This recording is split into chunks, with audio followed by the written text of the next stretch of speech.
Hey, brothers and sisters, I just want to give y'all a video today. Um, I'm gonna make this one longer one. I post on TikTok, Instagram, and other Facebook and YouTube, but this one's gonna be probably just a YouTube video. You gotta understand who you are. This is for those that know. You know that you know. You know that you're not your own. You know that you're His. You know that you've been bought. You've been paid for. You've been purchased. You've been redeemed, sanctified, purified, purged, molded, refined because of your life. You look at your life and you're like, I'm not even who I thought I was back then. I'm a new creation. The old has passed away. And in that though, you're slowly still learning about the new you. Who am I? All the fulfillment of that, right? And then you pursuing, you're realizing the new obligations, the new responsibilities, the new identity aspect of what you are to become. Because in this new identity, being born again, chosen, he tells you you'll go from glory to glory, strength to strength, faith to faith. As he says in the beginning, be fruitful and multiply. And he prunes those who so they can grow more abundantly. So you start to realize not only is it a new identity, being a child of God, chosen, but this goes indefinitely, all the way, continuously, all the way through until the end. So your limits of what you thought you had in the bar where you had a goal of, okay, I came to Christ and this is my goal, I'm going to hit this goal, this goal, this goal. It was all small-minded thinking, because there really it isn't like a goal, because a goal sets a limit on any of it. Whatever your goal is, it's not big enough. It don't matter what the goal is, it's not big enough. You don't understand the capacity of what he wants to do in you, because it's his will. As he says, he seeks that none shall perish. So if your goal ain't that, pretty much, then your goal's wrong. That's how big this thing is. You know what I'm saying? So you set goals, and now you got small-minded thinking, even though it could be a huge goal in your perspective. But the God's goal is like, you're missing the, like, you set a parameter on me. You box me in. You thought about opening up a business. You thought about opening up a church. You thought about sharing the gospel to your city or a few states or a few countries or a million people. You get bold, you like a billion people. You get more bold, you're like, okay, 3 billion. But God's whole desire is just period, flat, blank, is he seeks that none shall perish. So if it's not unlimited, pretty much like that, then you boxed it in. And the dangerous thing about boxing it in is because eventually you might hit that goal you thought you were gonna get, that you set. You hit that mark, and then you hit that mark, and you think it's time to coast and to chill, and you're satisfied. I've done well. Not knowing the mark that you did was a mark that you set, not the mark that he set. So in your own judgment, you did well, but according to his, you did not. And you don't realize that until he pulls up on you. It's like, what are you doing? And you realize you got more work to do. You thought you were done. You thought, I put in this 40 hours, I'm done. But God told you I want 60 hours, 50 hours. And I'm not trying to pivot this into a works thing of hours just like that, but I'm just giving you that mindset. You know what I'm saying? Like, you thought you had 5 tasks to do, and he's like, nah, but you really had 10. And we get comfortable with this bar that we set, and he comes by, analyzes it, gives us his viewpoint, his perspective, his judgment, and lets you know you're not where you're supposed to be, and you're not as strong as you think. That hurts. It's humbling. It hurts. Once again. And then you just realize you don't know what to do with it. You know, it's counting the cost, right? You know, he tells you to count the cost, but you don't know how to count the cost. And that's the thing that's difficult. You don't know how to count it. You try with the knowledge and wisdom and understanding that you have. You try to count the cost. We all have been in this situation. You didn't know because you don't know your heart. You think you do. In the moment you come to Christ, you give your life to Him. You start trying to follow Him. You say you can have it all. We sing the worship songs. We do this, that, the third. You can have it all. But then that's got to be tested. And you said it, yes, with your mouth, glory to God. You might have believed it in your heart, glory to God. But the heart's wickedly deceitful. And now we're going to find out. We as in God, the Holy Spirit, we're going to find out. You going to find out for real, where you're at. Because He's going to test you. So He's going to put you in that fire. And you're going to start finding out, I know I said you can have it all, but you can't have this though. I know you said, all right, God, you can have that and that and that and that and that and that and that and that and that, but this, no, you can't have that. You can't have that. And you start to realize, dang, I didn't realize that was going to be a part of it. I don't want to do that. And you just straight up don't want to do it. And then He does what He does. He does the impossible. I don't know how to explain it. Everybody's situation different, but He just do what God do, because that's why He's God. And somehow you end up laying down the very thing that you didn't even know that it was there. Because remember, before you in your worship mode, you like, God, you can have it all. You feeling His presence the first time. You praising Him, you honor Him. You're like, God, you're worthy. You're worthy. You can have it all. And you don't know that's in your heart. Then He starts putting some fire and burning away some layers and knocking down those brick walls you got built up around the thing you ain't want nobody to see, and He exposed you to it. And now you got to lay that down and give it to Him. What? You didn't even know it was there because you tucked it in a safe so deep in your heart that you were like, ain't nobody touching that, including God. And then He penetrates and pierces through all of it and gets there and exposes you. Now you're exposed. You got to lay it down. And you find out, I don't want to lay it down. But then He do what He does, and He penetrates and pierces through even that and works His Spirit through you. And then where now you're willing to lay it down because He don't lose. Love never fails. He ain't failing. He's getting all of your heart, all of it, all of it, all of it, all of it, all of it. He's going to get it all. So then you lay it down. Or He takes it. I don't even know how it works. You know what I'm saying? Some people say, you know, he doesn't want you. He doesn't, like, you ask Him to take it and He won't because He wants you to give it to Him. I don't know, man. People all have these little mottos and quotes that they want to throw around, but it's both. Jonah ain't want to do it, so he ain't want to lay it down, but God made him lay it down. So what's up with that? Moses ain't want to preach. He ain't want to go do this, but yet God made him do it. So say what you will, but it's all the same. It's all the same. God's will is going to get done. So what I'm saying is when you first gave your life to Him, you had this vision of what it was going to look like. And that's why you agreed.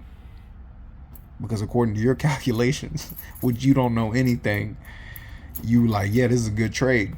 And you're right on that aspect. It is a good trade. Salvation. But you didn't know how to equate and calculate the cost of what's going to be endured here.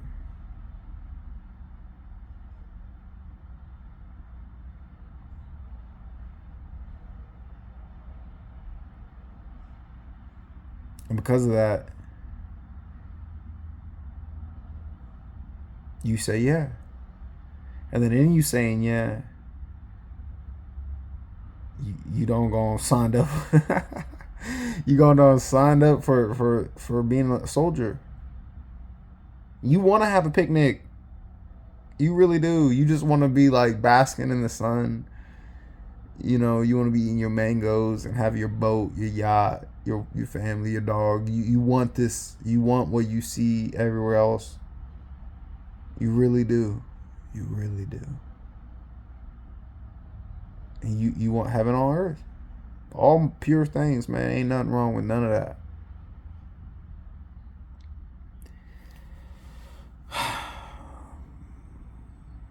But even when you get your house and your white picket fence, right?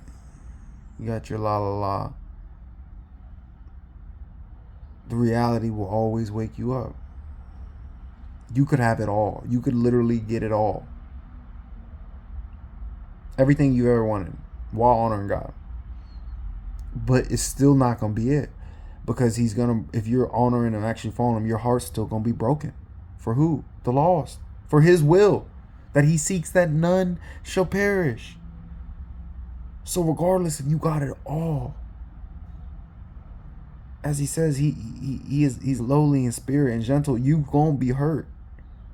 For the state of humanity, God didn't send his son for no reason. Like, he died. And we ain't been taught that, right? Like, people don't have godly sorrow. And yes, I have so much joy at times. When I'm in my, like, y'all don't even be knowing, I be having so much joy. They can't compete. It's an oil of gladness above my companions, you know. But also on the other side, there's times when my sorrow is beyond. It's beyond, and people think I'm radical, like, oh, maybe he's this, or maybe he's emotionally unstable, or maybe that. They don't understand. Nah, that's like God. Look at it. Who wasn't like that? Elijah, doing it, some of the incredible feats he did, all obviously glory and power through God, but then running off, depressed, suicidal, ready to die. You got Jonah ready to die after he was like, it's better that I die. You got Job ready to die. You got Moses pleading on behalf of the Israelites, like, God, if not, kill me. But y'all haven't been taught this. God can teach you this, but you start realizing, hold up, he's right. Moses, Elijah, Jonah, Job, all these people balling for God. Yet on the contrast, man, they got high highs, but they lows is low, crazy low. And of course it's like that. And because we ain't being taught right, we don't understand, nah, that is it. Is the most high going the lowest. So we created his image doing the same thing. You experiencing the goodnesses of God that very few will ever experience, some of the highest highs. But yet you will experience some of the lowest lows. It's the complete contrast of lukewarm.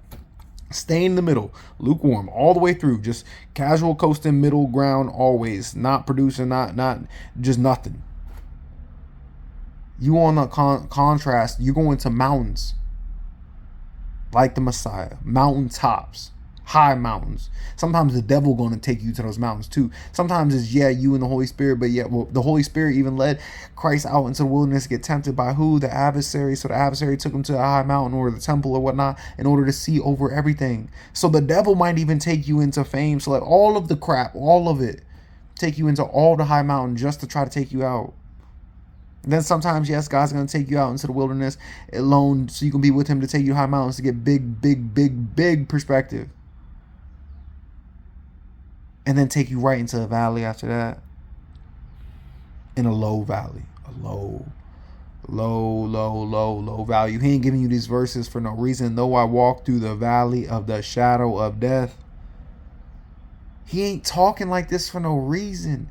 Everything matters. Everything's equipped. All the scripture's there for a reason. And you're going to go through it.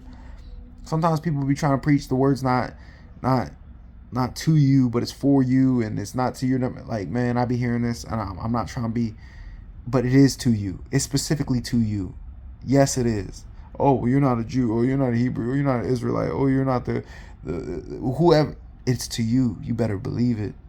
You better receive it. You better process, eat, and digest and meditate on it day and night. It's your food. That is your food. That is the word. That is for you. He dwells in you. Nonetheless, you're going to go through it. You got to. He talks about how precious the testing is of your faith. So your genuineness can be proven and shown and exemplified and demonstrated before everybody. So yeah, he airs out your stuff too in front of everybody. Everybody got to see. Everybody got to know. because God's going to get glory. As he says, let your light shine so people can see your good works, so they can give God honor and glory and praise. So yes, you don't get to be riding around with the tinted windows. It's like that. Yeah, your window's clear. Everybody get to see your stuff. They hide behind their tinted windows. You know what I'm saying? Do what they want to do here and there. You don't even know. They doing the wickedness on the back scene. You don't even know. That's how they get in the head. Homeboys cheating here. That you don't get to be cheating like that. They get in the head. If you're not disciplined, you looking at them. You're like, man, I'm doing something wrong. That's what you think via the eyes. But God never said that you living by sight. He says the righteous live by faith. And so you get trained and trained and trained and trained and trained and trained and trained by faith. And then it keeps going. Then you continue to keep getting trained and trained and trained and trained and trained and trained and trained by faith. Then you think you're done. But then no, because there are no goals. There's no limit. And so every time you set a goal, you've just baited yourself, and the enemy knows it. And then he's like, oh yeah, he's going to hit this limit. He's going to hit this goal. And then he's going to think he's good. He's going to think he's hit the mark. To not know he did not hit the mark. And then you're going to get reality slapped because you're going to get comfortable. Then you're going to fall. Then you got to get back up because you realize, I'm not done yet. That's why he's like, you have yet to endure the faith to bleed for it. If you ain't dead, you ain't done. It's like that all the way through. You literally going until you die. That's what we signed up for. And because we ain't being heard and taught and told right. And because there really are few that are chosen, you ain't got brothers like me to be able to tell you it's like that. If you chosen, you get to the point where it's not boasting. You just know.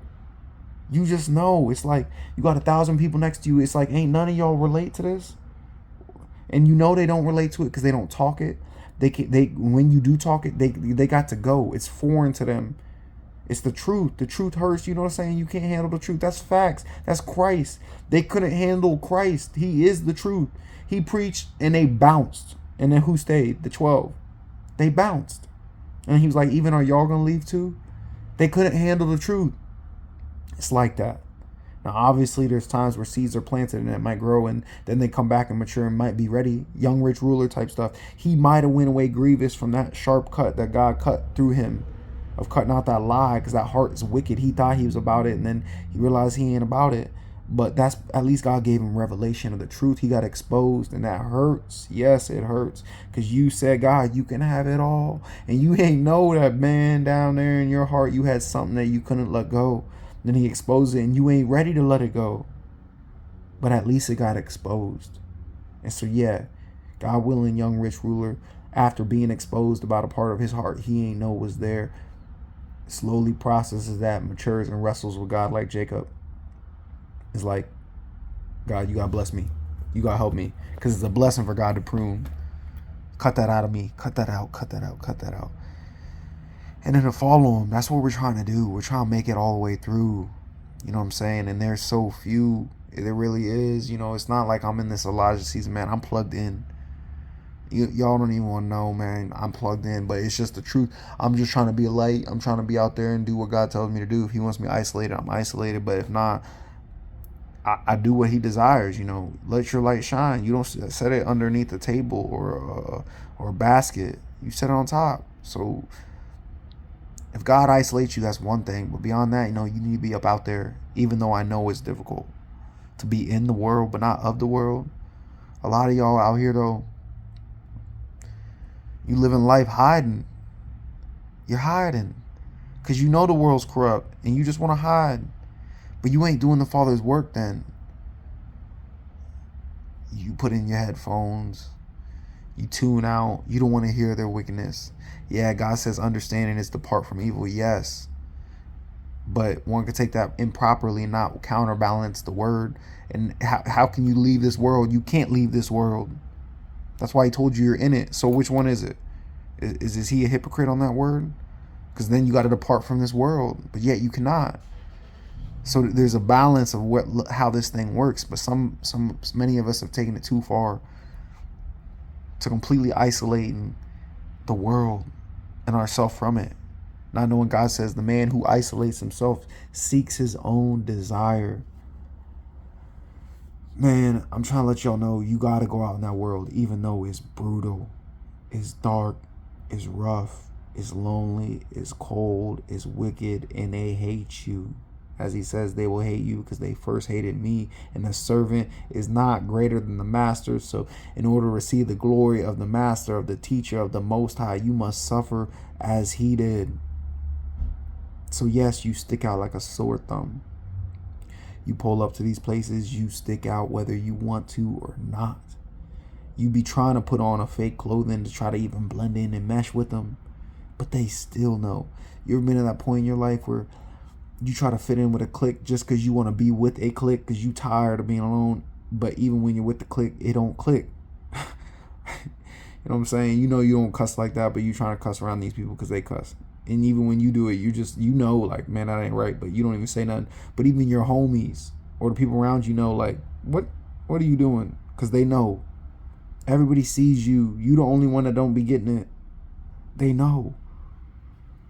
And they know. I tell you, they know that you got that light. And they know when you ain't doing it right. They can see it. They might not ever say a word to you. They probably never will. About whether you're doing good or bad. But they know. And they won't say it, like I said. But you got to figure that out with God in your own relationship. Like, and you got to endure the suffering, the hardship, the persecution, the unspoken things. And you got to learn how to give that to God. All of it. You got to, all right, God, I got to give this to you. And that's right what I'm saying about the heart. You didn't know that was a part of the cost. You didn't understand. You were like, okay, so God, if I'm gonna follow you, I gotta go be in the wilderness like Moses for 40 years. You didn't know that was even a cost. You didn't even know that was a thing. You go read the Bible, then you learn about Moses' story, and you're like, what? And then you like, nah, that's somebody else. Nah, that's Moses. That ain't gonna happen to me. Then you learn even more about his story. That he had the power and the opportunity to be rich and famous and in complete control, but yet gave it up. But yet when you came to Christ, you thought, no, I can keep all those things and still honor God. That's how my life's going to be. I'm going to keep all of it and then honor God too. Then you learn Moses gave it up. Then you learn young rich ruler was told to give it up. And you're like, nah, that's not my life though. God's doing a different thing with me. That's what we want to believe. You know what I'm saying? We really do. And you will tell yourself that because the heart's wickedly deceitful. So then you thinking it's like that. Next thing you know, he starts stripping away the things. And he starts telling you, nah, I want you to give that up. I want you to give that up. And you're just like, this isn't what I signed up for. But then he reminds you, but it is. But then you're like, but I didn't know. I didn't know that this was what it was going to cost. And then he's like, but now you do. Now you do know. What are you going to do? Dang. Those can rock your faith because we're going to find out right now. Young rich ruler stuff, you know what I'm saying? He's telling God, he's like, God, you know, I follow all your commandments, all your laws, all your statutes. Am I good pretty much to get in heaven? God's like, yeah, that's cool. All right, but go ahead and do this. Sell all your possessions, give it to the poor, and come follow me. And what does he do? Goes away weeping bitterly.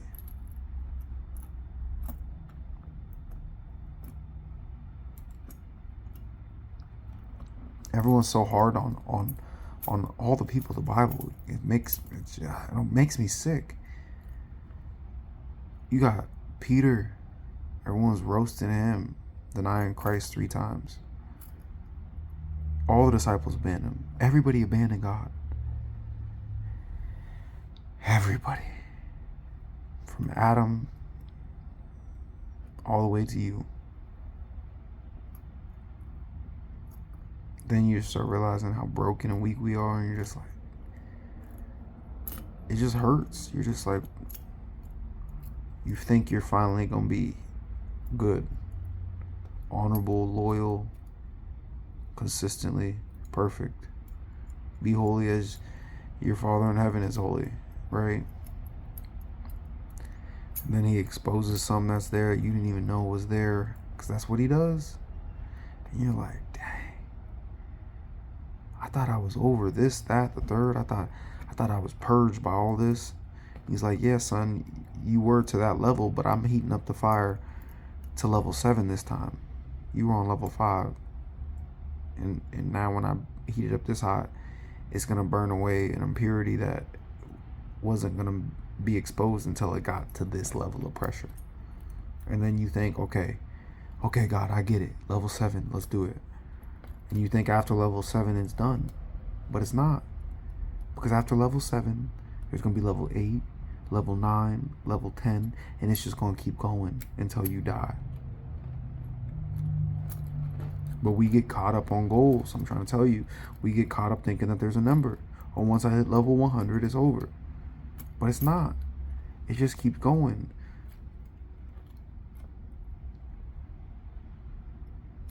Some of y'all think once you get delivered from XYZ sin, once you get this, once you get that, once you get your job, your income, your money right, it's all going to be good. Then once you get your family stuff right, it's all going to be good. Once you get, it just don't stop. It don't. And I'm not saying that in overwhelming or depressing, gloomy, but there is a godly sorrow, yes. That's why we're longing for him to come back. You know what I'm saying? But most of the time when you go to churches, you got what? You got the wolves, the sheep's clothing, the hired hands, the tares. They're gonna give you the hoorah, hoorah. You know what I'm saying?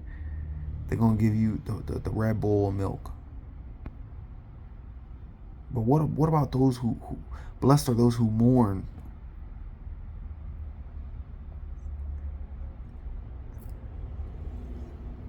Then you look around and you're just broke. You are broke. You are broke. And you look around, ain't nobody else broke. So you don't even got nobody to be broken with. You talk about levels of brokenness.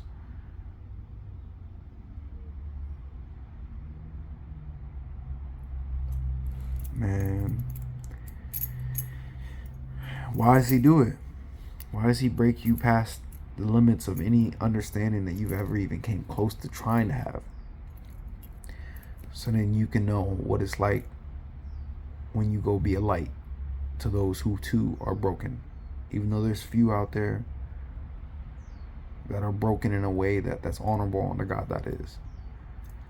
To where you can relate with them and have compassion on them and empathy.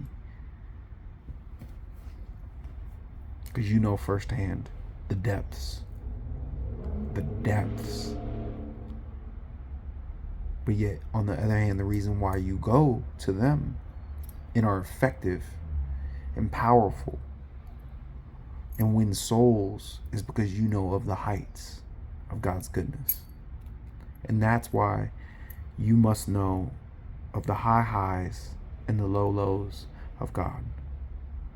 You must know of the heavens and the goodness of it, and that it's worth it in order to jump into the pit of hell daily in order to pull souls out of there. Ain't nobody that ain't tasted the goodness of God about to go into hell willingly to snatch souls up out there when they don't even know the reward. So yes, God takes you to these high mountaintops so you can experience some things that very few have experienced, so you can know he's worthy and good. And then you look at that pit of hell, aka the world,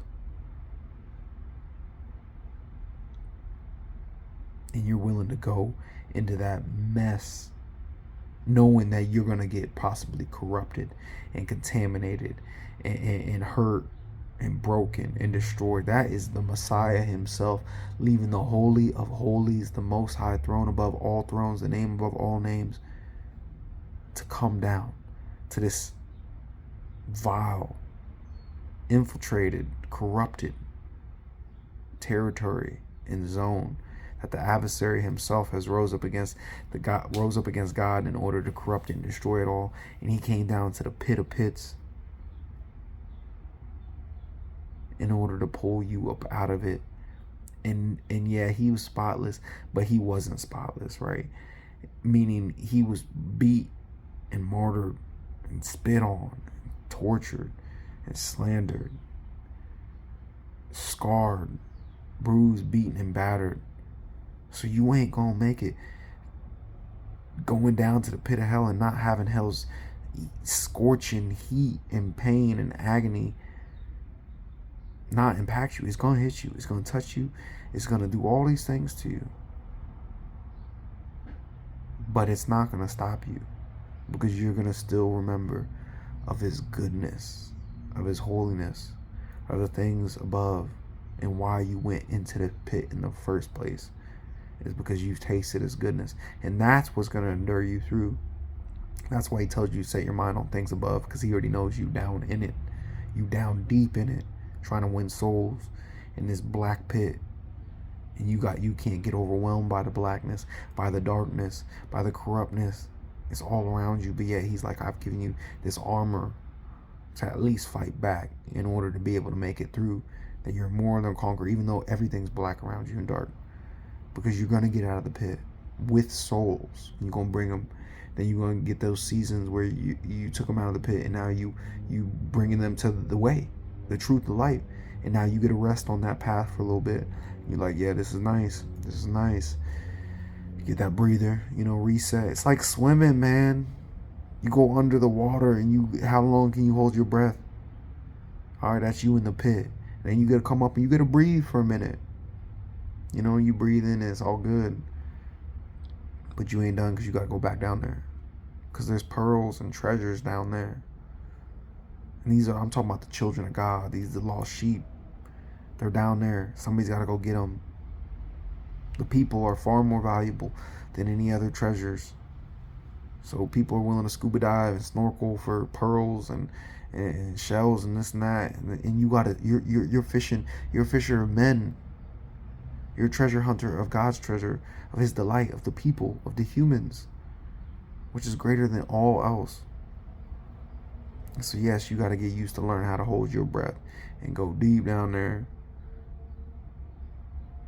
And every now and then after you bring some up, you're like, all right, is that done? Am I done? Did I bring up enough souls? Did I do enough? Can I just breathe? And you just want to keep breathing. But the reality is, he's like, you haven't hit your number yet, or you haven't hit the mark yet, because there's more. And so you have two choices. Just immediately go back down. You take your breath enough. But if you keep taking breath too long, you get comfortable wanting to stay up. Wanting to just be like, you know what? I'm going to get out of the water. I know I got more work to do, but I'll do it later. But that work, it's got to be done. And you're going to do it. You get too comfortable building your house on the land. You get on the land, building your house, trying to build your career, your life, your whatever. And he's like, what are you doing, son?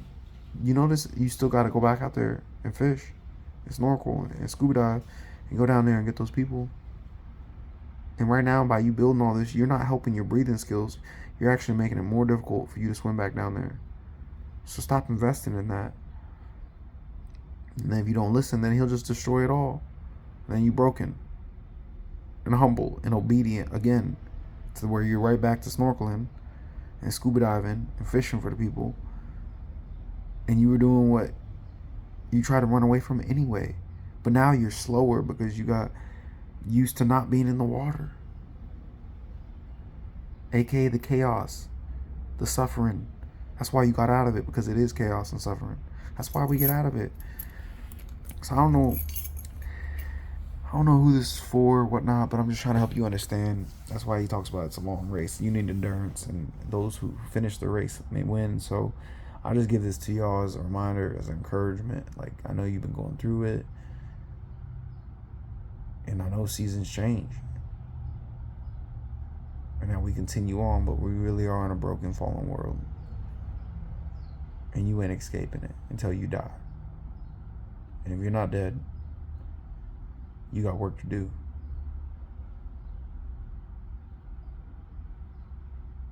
And if there's things he's exposed to you recently that you're like,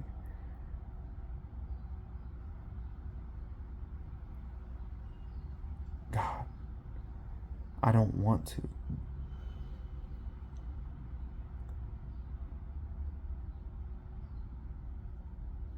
Ask him to do what he does. He's the potter. And he's not exposing it to you just to condemn you. Is that not what he did with Peter? He told Peter. Peter said, God, I'll never leave you. Peter ain't know how to count the cost. He thought he did to his understanding, but we have so little understanding. You see through a glass half dimly. Peter, you're going to deny me 3 times before the rooster crows. And yeah, that hurts, to be exposed in such a manner that you thought you would never do something like that. And then yet you did, and you got exposed before it even happens. But yet God's outside of time. You get exposed about something. But it's a blessing to get exposed, because God's just simply shining a light on some darkness within you that you didn't know was there. And now you do know it's there. And now that the light's illuminated it, he's ready to start cleaning up, and you know what areas to target. And now that you know what areas to clean up and target, yeah, it's going to be some crying and some weeping and some mourning, just like Peter after he got exposed, because it hurts. But he's going to purge it. He's going to sanctify it. He's going to refine it. He's going to redeem it. He's going to restore it. He's going to empower it. He's going to turn that weakness into strength. Trust God. He's great. He's holy. He's our rock, our firm foundation, our strong defense, our tower, our refuge. It's his bosom in whom we dwell. It's his hand in whom we are in, which nobody takes anything or anyone out of the mighty right hand of God. We're his sheep, and he ain't losing one. So I say all this as an encouragement. Even though the wolves are prowling around, the hired hand shepherds, the arrows are firing by day, the enemy's trying to sneak in at night, and all the ops, and you've gotten used to the ops. You know they're all around. You've learned of their tactics and their devices, and how the devil does this, that, and the third, and you know how strong the enemy is. And God's allowed it to be that way, because he's going to show you how strong he is, and that he is stronger than all that there ever was. Any strength, there is no strength to compare. There's no glory worthy beyond his. There's no name above his name. There's no aid above his aid. There's no helper better than his help. And he's going to come. He's going to help you with that which you knew you could not do. And when he does it, you're going to know it was him and him alone, the Messiah, Christ. I pray all these things were an encouragement for you, your heart, your soul, your mind, your spirit, your emotions, your everything, your being, that you trust him. He's a good father, a perfecter and author of our faith, and the finisher. He's going to finish this thing, for he will see the completion of the good work he's begun, because he's good. God bless.